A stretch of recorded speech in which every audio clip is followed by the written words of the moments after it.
I Hate Politics is a podcast about a human activity we love to hate. I am Sunil Dasgupta.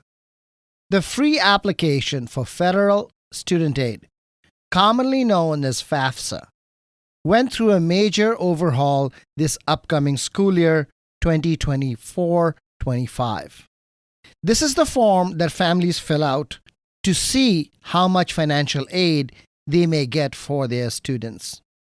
As a result of the overhaul, not only is this a brand new form with a different format, questions, and logic, but also the entire financial aid process across the country has been delayed.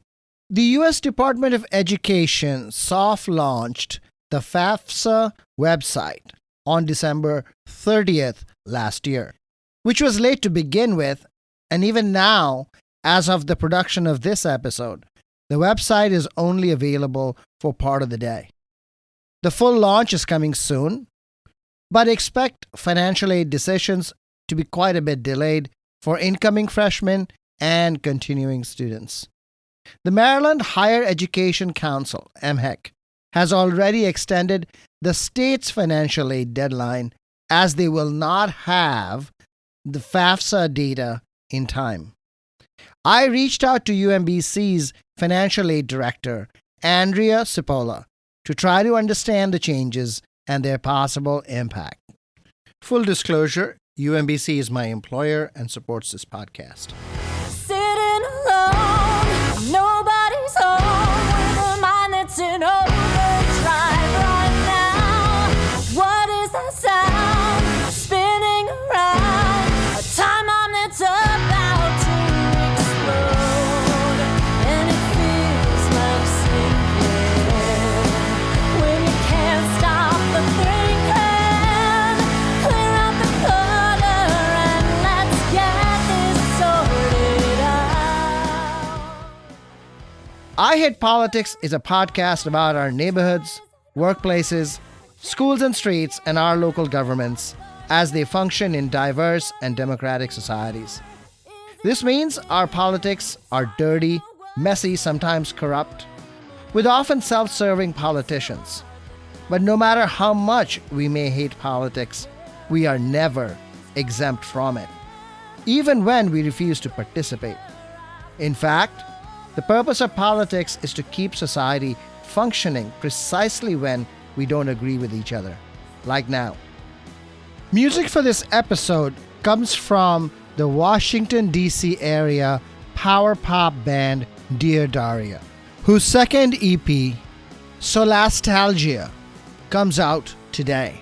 Mary Jo Matea on vocals, guitar, and keys, Joshua Hunter, guitar, Eamon Donnelly, bass, Dan ABH on drums.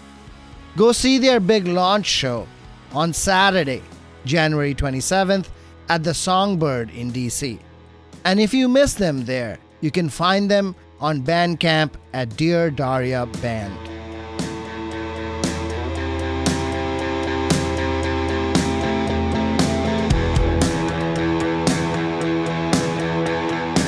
I'm starting to wonder why I'm still here. In this house, in this city, in this country. The whole thing just makes you start to question everything to the point that I'm starting to wonder if I even know who I am anymore.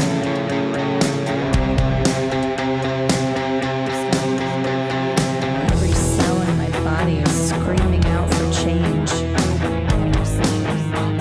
Change in every arena of my life. My job, my home, my goals, all the things I used to take for granted.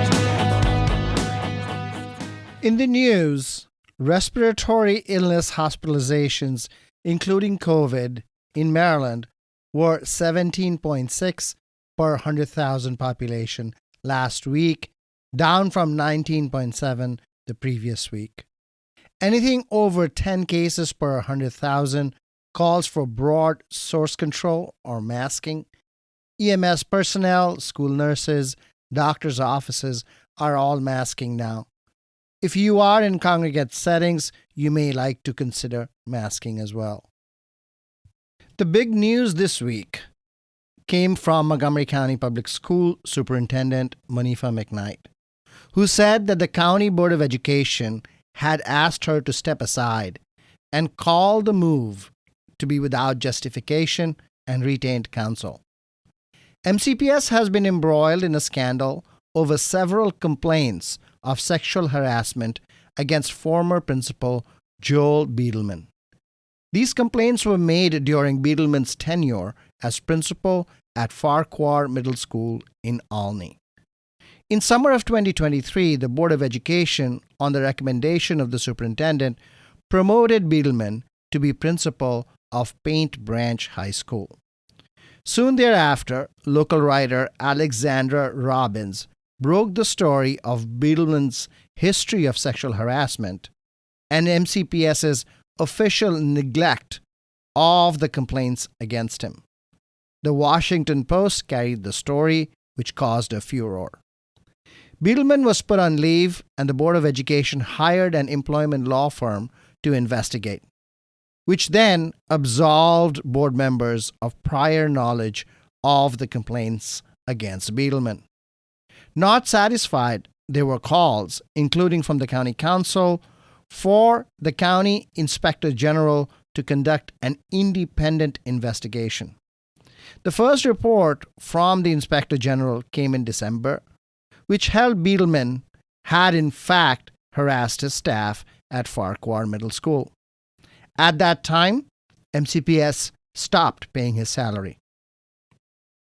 The IG issued a second report, reportedly based on Beadleman's counter-complaint, and found no evidence, but also recognized that MCPS as an organization did not keep this type of information.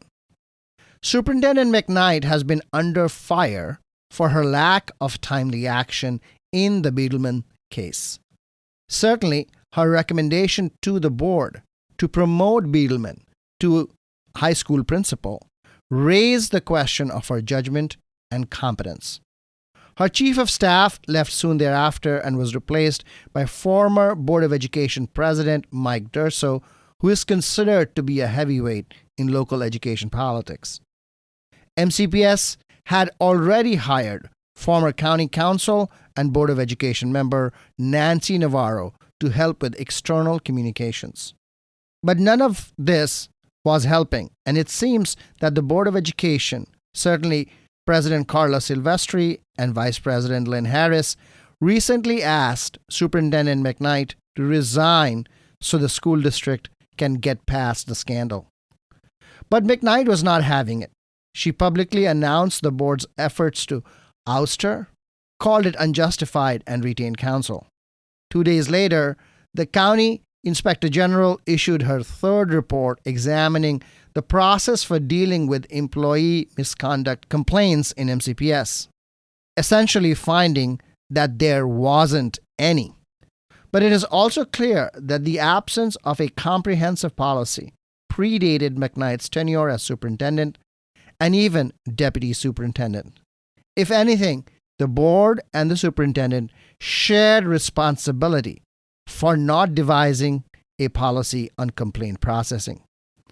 In 2022, a similar run-in between the board and the superintendent was diffused following a letter from several pastors of local black churches, NAACP, and other groups, who claimed that a qualified black woman was being treated unfairly for MCPS's pandemic performance, something she could not be blamed for solely. A similar letter is supposed to be in the works now, but reportedly it is finding difficult to build support this time.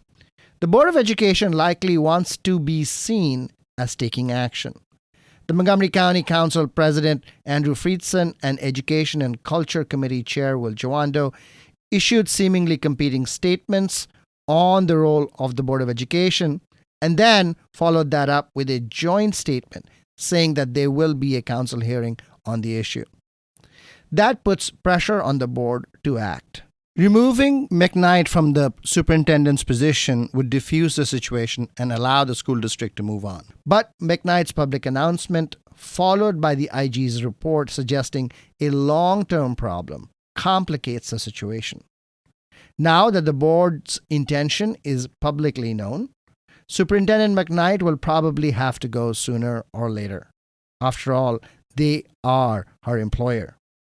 The real question is what she will be paid to leave. She is paid $320,000 a year and has 2.5 years left on her contract. So the rest of her contract is worth, say, $800,000. I'd imagine it will cost the board at least that much. In 2014, when Josh Starr was forced to resign as superintendent following disagreement with the board, he too was paid out the full value of his contract. Now that the IG has identified the policy problem as predating her, McKnight's position is strengthened. If the board wants a quick and painless separation that does not lead to further airing of dirty laundry, a generous settlement figure is probably the way forward. And now for this week's legislative update. Here is Cecilia Plant of the Maryland Legislative Coalition. Hi, Sunil. The first bill I want to mention is filing for General Assembly vacancies. What this bill does is it says that whenever we have a vacancy in the General Assembly, we have to have a special election for it. What do you think are the real chances? Because, this is something that's been percolating for a long time. It's gotten a lot more attention because a very large portion of our General Assembly is made up of people who have been appointed rather than elected. It's in the papers a lot more. And this is something that I think maybe won't happen this year, but it's getting closer and closer as the General Assembly is having to deal with this problem. Okay, what's next? We have so many General Assembly vacancies that are filled by appointments, and those appointments are made by the central committees. There is a bill that's making sure the central committees have a more transparent process. And so they are now going to be required to make their deliberations public, to set up notices for them, to invite the public into those, and to make sure that they put up on their website, on the Central Committee website, anybody that has applied for that vacancy. And it also says that anybody that's applied can't vote for themselves. What's next? There are some great environmental bills. The first one is solar on condo rooftops. So we've had such a problem in the state trying to ramp up solar because it requires a lot of permitting and so forth. This fixes the parts of the Condominium Act that are precluding the condo associations from getting solar on their rooftops. There's two other bills on the environment. One is a bill that ensure that landlords apply for the reduction for energy bills for low-income renters. So if you are low income, you should get energy credits for your gas and electric and water and so forth. A lot of times landlords do not apply and don't tell the person who is low income that they can apply for those kind of benefits. So this basically makes the landlords, it requires them to apply for those benefits. That's interesting. I think this is wrong-headed though, because if you're making the landlord more responsible, then it is likely that they don't want to rent to low-income people in the first place. So it may have that kind of impact. Instead, they should have just had some nonprofit help out. Yes, it could have that impact. But there still has to be some kind of a way to make sure that the low-income folks are identified and that they do get the credit. The last one is essentially a bill that is all about the retail supply of electricity and gas. Mm-hmm. And so it's regulating that retail supply, and it's regulating essentially the folks that are selling gas and electric services to the public. So the problem that it's trying to solve is that once we made it so that everyone could pick their energy supplier, a lot of the electric companies that are selling their electric supplies have had no regulation on their salespeople at all. And there's been a lot of misinformation to customers, particularly customers that want to pay for green energy. A lot of Maryland customers are paying exorbitant prices for it. And so this bill basically requires that any retail supply salespeople are licensed by the Public Service Commission. And the bill also requires that if they're selling green energy, that they buy the green energy RECs for it in the state. RECs stand for renewable energy certificates that are given to those that produce green energy. What's next? In criminal justice, it is a bill that makes it a felony for a person on parole to be charged with possession or use of a firearm. You know, Maryland has been loosening its criminal justice framework for a number of years now. Is this a reversal of that process now, at the beginning of a change that they are going to tighten things up? There are some things that sort of need to be tightened up. In general, the criminal justice system has been very harsh for juveniles. And so there's been a lot more effort made to make it less punitive. But for firearm offenses, those are going the other way. Thanks, Cecilia. Thanks, Anil. That's Cecilia Plant from the Maryland Legislative Coalition. You're listening to I Hate Politics. I'm Sunil Dasgupta. I'll be back with Andrea Cipolla, Financial Aid Director for the University of Maryland, Baltimore County. Every morning, day after day, it's always the same, never any change. So I am proposing we pack up and go, challenge the status quo, and everything we know. Not making a living if you just work until you die. This can't be how we were meant to spend our lives. Always searching, but we never seem to find that peace of mind. Andrea Cipolla, welcome back to I Hate Politics. Oh, thank you for having me. Well, since we last spoke, the FAFSA, the Federal Financial Aid Form, has changed dramatically, I believe. Yes, it has. So what has changed? What should we know? The floor is yours. This was the largest overhaul of the federal application and the way student eligibility is calculated in over 40 years. It was the result of 3 different laws that were passed. The first one was the Future Act. And this was in 2019, and it amended the Internal Revenue Code to permit the IRS to share federal taxpayer information directly with the Department of Ed for purposes specifically for the financial aid application. The second law was the Consolidated Appropriations Act of 2021.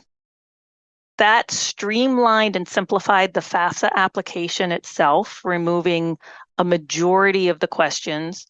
And that also leveraged the Future Act to obtain the applicant's income information directly from the IRS. So what that does is it took away the hardest questions for students to answer and their families to answer. It also made significant changes in the eligibility for federal student aid. So the Pell Grant calculation removed limitations on eligibility for drug convictions and those who failed to register for selective service. So those were taken out. 2 of the biggest changes when it came to the Pell eligibility is it changed how the FAFSA treated multiple family members in college. In the past, when you had the EFC, or the expected family contribution, if you had two family members in college, that family EFC of, let's say, 10,000 was split in half. So each student's EFC then became 5,000, and they were eligible for Pell Grant.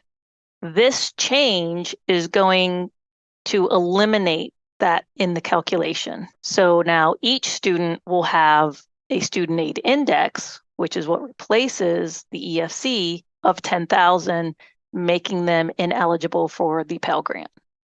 Wow. Yes, that is a huge change. That's where most of the institutions are really struggling on how they can assist these students, because, families made decisions based on this information. And it's not just the Pell Grant. So generally, if a student is no longer eligible for Pell, they are also going to possibly lose their state grant and institutional need-based funding as well. Do you have a sense of how many families, right, maybe in any universe, maybe in the entire country or Maryland or even at UMBC, had multiple kids in college and so are now affected? So I don't know nationally, and it gets a little nuanced.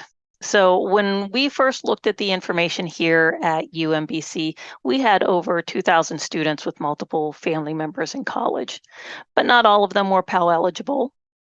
And based on our estimates, we're only going to have about 50 students who may lose their Pell eligibility altogether. But there will be other students that have a reduced Pell as a consequence. So what is that number? I think it was around 370 students, I think, we're going to have a reduced Pell Grant. What is that as a percentage of the total Pell Grant students? I mean, what kind of proportions are we talking here? It's less than 1% of our student population, of our financial aid applicants who are Pell eligible.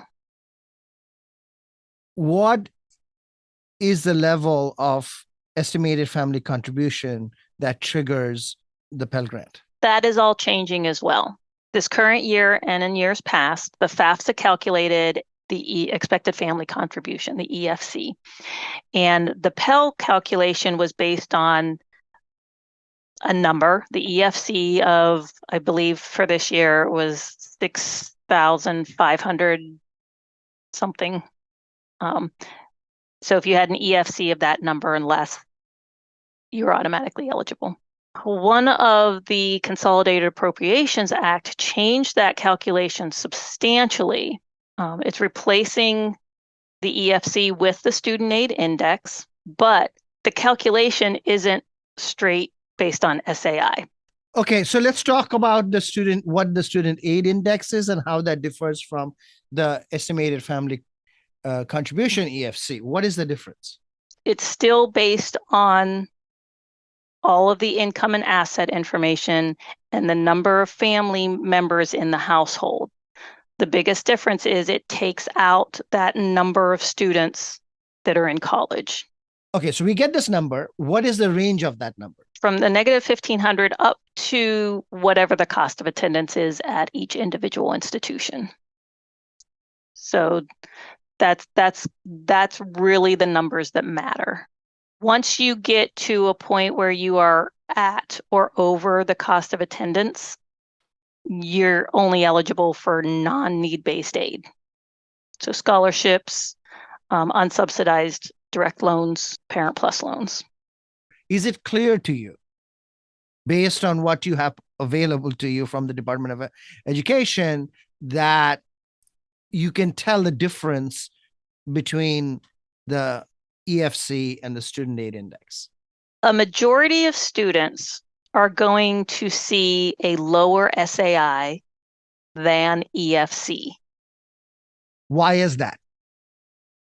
Based on the congressional rules that were put into these Consolidation Appropriation Acts of what they counted, how things were weighted, income allowances that were allowed, protection allowances for that respective year, and going off of the poverty income limits.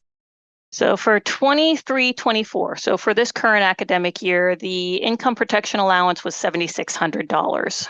That is increasing to $9,400 for 24-25. How are we calculating poverty? So we are going based off of the federal poverty income guidelines from 2022 for the 24-25 academic year. And then each year they will use the next year's poverty guidelines. How are you applying the poverty guideline?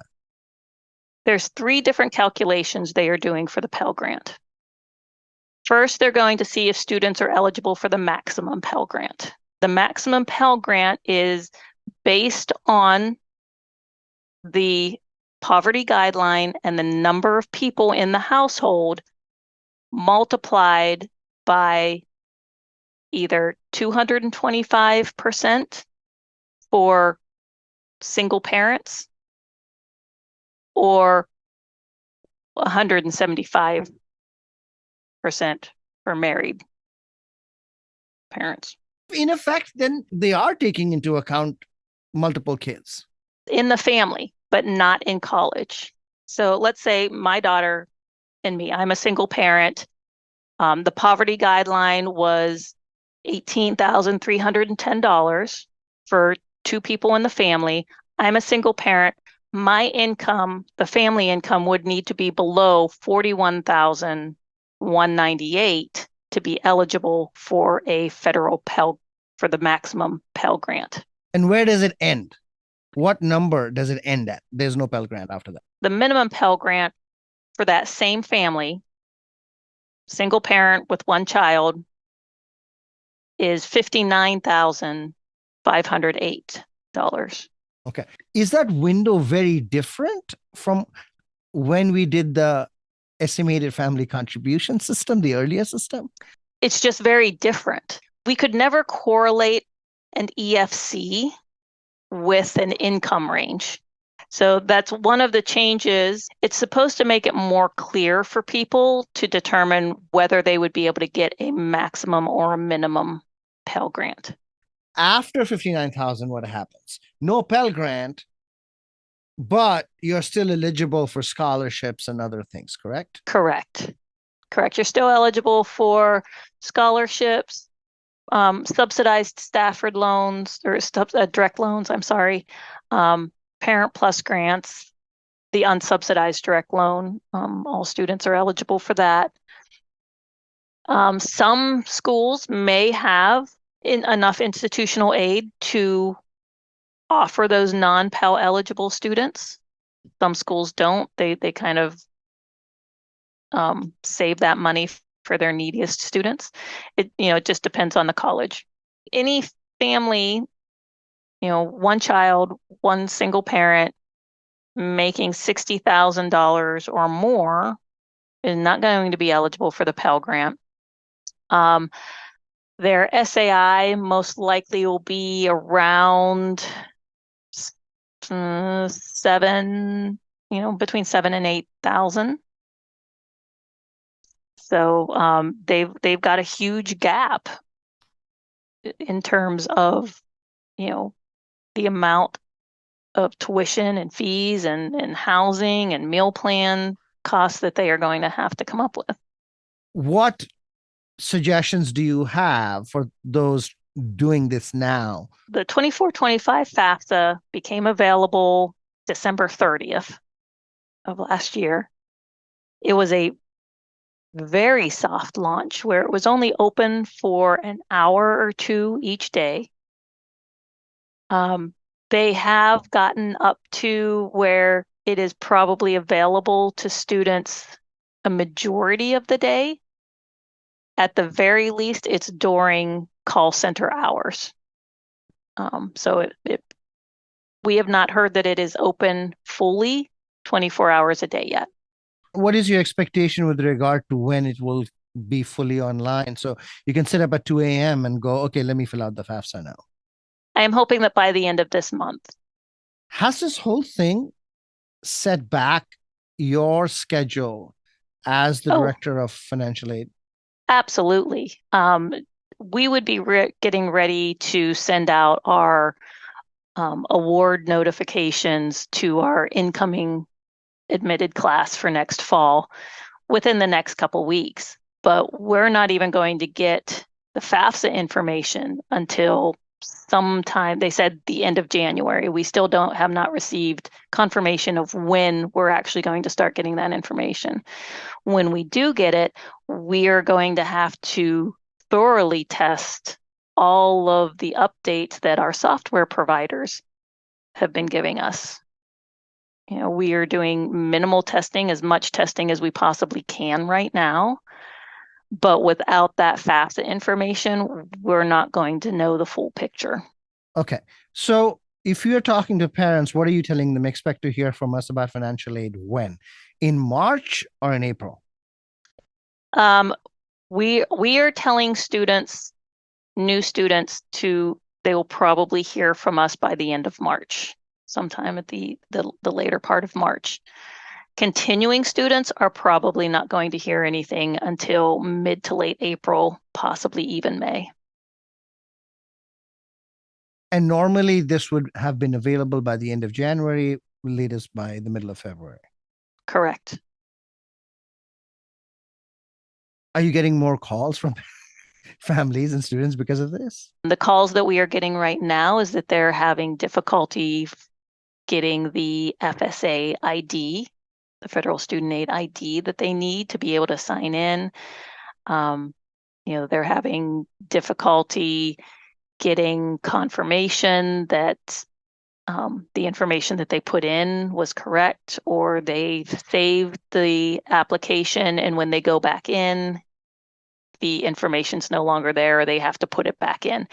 So there's a few things that are going on with the Department of Ed's application that they are aware of and they're trying to resolve. I'm telling, students and parents, you don't have to rush to do it right now.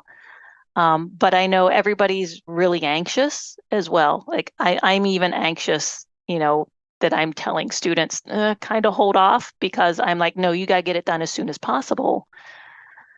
We do know that the state of Maryland has, although their March 1st deadline is still in place, they've extended that deadline to, I believe, June 1st to give students additional time. Explain what the March 1st deadline is. Normally, applicants would have to have their FAFSA filed by March 1st to be eligible for state grants. Because of the delay with the FAFSA, MHEC is saying, we're going to give you until June 1st. But if you do have it in by March 1st, we're going to let you know sometime in April what your state grant is. MHEC is Maryland Higher Education Council. Correct. Okay. So one of the big changes in the new FAFSA is this integration with IRS for, income information. Do you have any sense of how that is working? So let me tell you what this was supposed to resolve. There were quite a few students who were not able to use the old IRS data exchange process in the FAFSA because they had amended taxes or they didn't file taxes. So, there was nothing to pull over. What this new federal data exchange process is supposed to do is to help with those students and parents who had filed a 1040X. So they amended their taxes. So that is now supposed to be able to come over directly. It is going to be able to confirm that a student did not file their taxes. So we no longer need to ask the student, can you get a letter from the IRS to tell us you didn't file your taxes? Parents who did not have a social security number but have a tax ID are supposed to be able to now be able to get a federal student aid ID and be able to complete their FAFSA and sign it for their student. Where in the past, if you didn't have a social security number, you weren't able to file your FAFSA electronically. From what I hear, most of that is working well. Here is what is very different. The parents and the students, once that information is transferred, the parents and the students don't actually see what was transferred over from the Department of Ed. Oh. Because it is considered confidential information. It is being housed in a separate database at the Department of Ed. There's huge security issues when we do eventually get that information from the Department of Ed here at the schools. We are going through our security protocols, making sure that these are in different tables. The tables have different security. Certain people at the institution will have access to it, but 99% of the people at the institutions are not going to be able to see that information. Right. I can understand that from the institutional, and there should be very good information control. But yes, I can't see my own data. Correct. You cannot see your own data. And then it'll ask you a question as a parent is if you need to change any of the information that was at the IRS. So without seeing it, and then they're going to ask you if you need to change it. When I log in to the FAFSA portal, I have my own login information. So why can't they release it at that point? I'm not sure. This has to do with that Future Act and how it was written by Congress. Seems like they didn't think it through. Well, that's kind of the problem with some of the things that they have been doing. Although they're not using number in college in the calculation, they didn't take it off the FAFSA. Hold on. Yes. Say that again? You heard me correctly. They are not using number in college in the calculation for student eligibility, but they left the question on the FAFSA application. They took a question off the FAFSA, which is, where do you plan to live while you're in college? Are you going to be on campus, off campus? You're going to be living with family members? They took that off the FAFSA, but still in the higher education amendment regulations, the schools have to build a cost of attendance based on what the student plans to do. Wow. So it really is the people that are making these rules are saying, oh, we don't need to know that to determine if the student's eligible for, Pell Grant or not. But what they don't understand is the downstream effects of what some of these questions mean. How do you plan to do it? So we have actually added that question to the Common App that we use for admissions. And then what we are doing is, based on what they are their first year in college with us, we're going to assume that for the next year. And then we will have a document that the students can complete to tell us if that's incorrect or not. So this is the end product of trying to streamline the form. One other thing that is going to be challenging for schools and a detriment to students is they are now including family farm and small businesses as an asset, which hasn't been done for the last 10 years. So that's another thing that schools are struggling to anticipate how that's going to affect their students. This is a pretty big change too. Yes, it is. And it will have the net effect of reducing eligibility for financial aid, correct? Correct. Do you have an understanding in your universe what is the affected number? That we have not been able to determine. Yeah, I'd imagine that's hard because nobody's reporting it up until now. So Correct. All right. Any other advice you have before we let this loose in the world?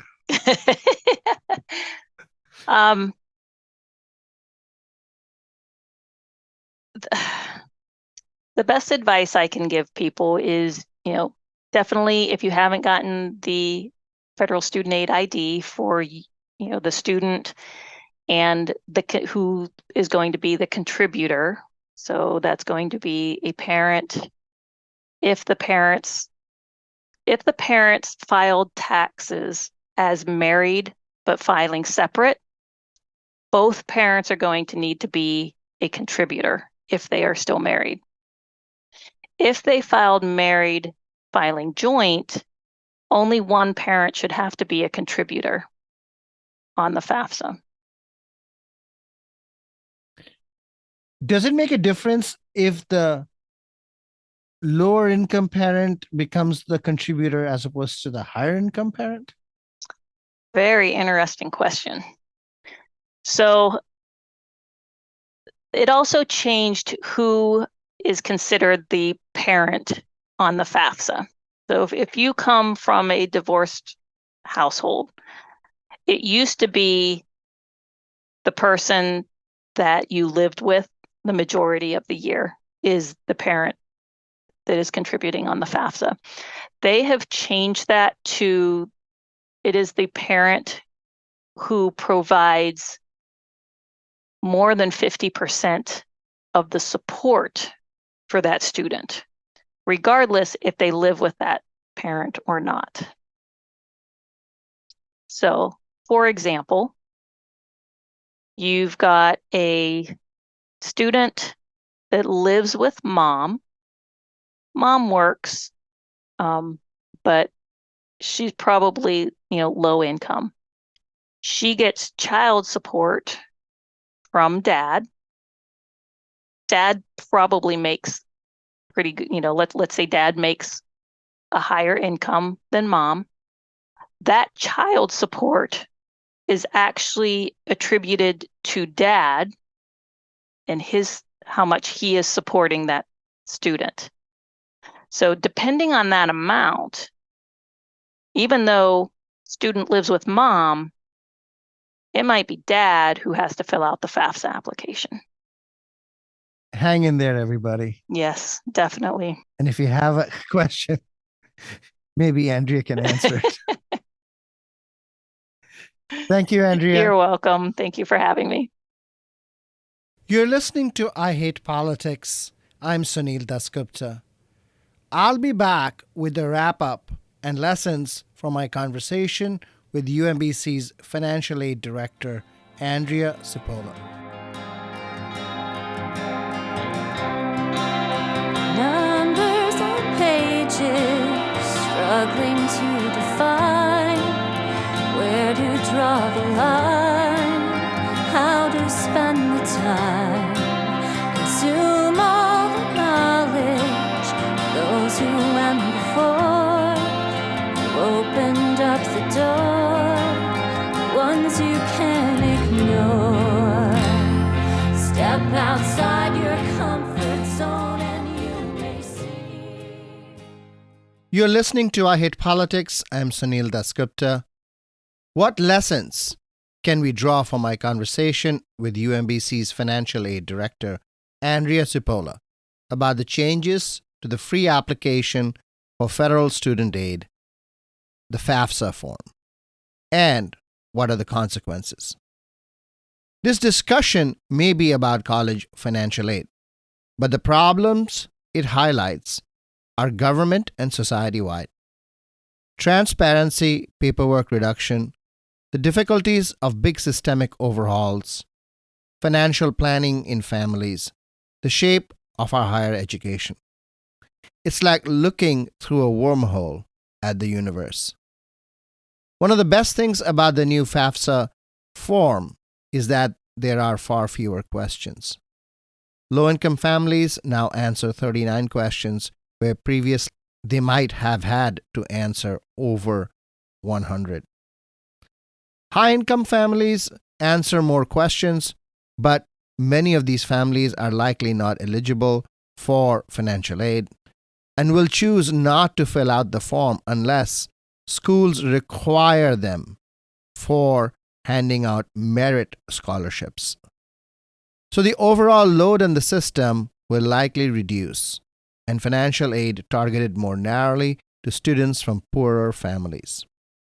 Middle-class families not eligible for financial aid have long faced the college cost crunch that has caused ever-growing pressure on students and teachers to get and give higher grades. The massive investments in teen sports in the hope of an athletic scholarship, and burgeoning mental health concerns. This also explains in part the high application numbers at reputable private colleges, which have greater leeway in how and how much they give out in merit scholarships. The one silver lining has been that college tuition, at least at state schools and at least in Maryland, have remained stable for the last 10 years or more.